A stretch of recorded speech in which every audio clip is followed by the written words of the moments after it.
Le jeu que je vais proposer ici est destiné aux grandes sections. C'est une activité mathématique. C'est le jeu du banquier. Vous, l'adulte, vous êtes le banquier. Et l'enfant va vous demander une somme. Et vous allez lui donner cette somme.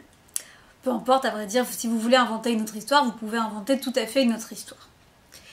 Vous disposez sur la table des nombres. Vous les écrivez sur des papiers. Et vous ne parlez pas du tout. Vous êtes un banquier absolument silencieux. L'enfant va devoir vous demander une somme. C'est à lui, du coup, de trouver comment s'appelle ce nombre. Donc, il va vous demander 16. Si c'est bien 16, il va le montrer en même temps. Il dit « Je voudrais le 16 ». S'il ne s'est pas trompé, il a le droit de le gagner. Etc. avec les deux autres. Comme ça, il ne fait pas que ce qu'il connaît, mais tous les nombres que vous avez posés. Ça, vous le faites plusieurs fois.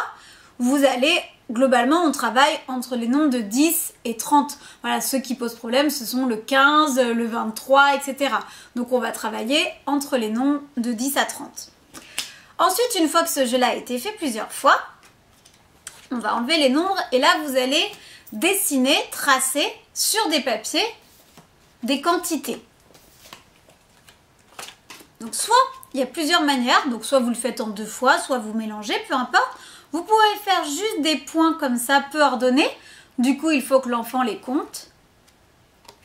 Soit vous utilisez les constellations, il va sans doute aussi falloir les compter, mais ça permet aussi de faire un système additif pour ceux qui arrivent à reconnaître les quantités et à les additionner rapidement. C'est beaucoup plus...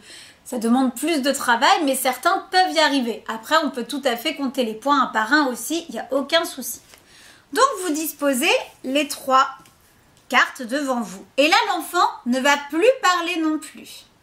Il va donc devoir compter, il va reconnaître dans sa tête que ça, c'est 14. Et ensuite, il va devoir l'écrire pour vous le demander. Donc, il va écrire la quantité correcte. Il vous montre l'ardoise.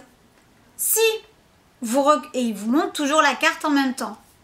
Si cela correspond, il gagne la carte. Si il a mal compté ou s'il a mal écrit le nombre, vous faites juste un signe de tête puisque vous ne parlez toujours pas. Non, il n'a pas le droit de gagner la carte.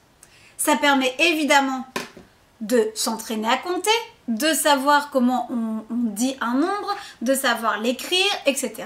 Vous avez compris les intérêts. Bon travail!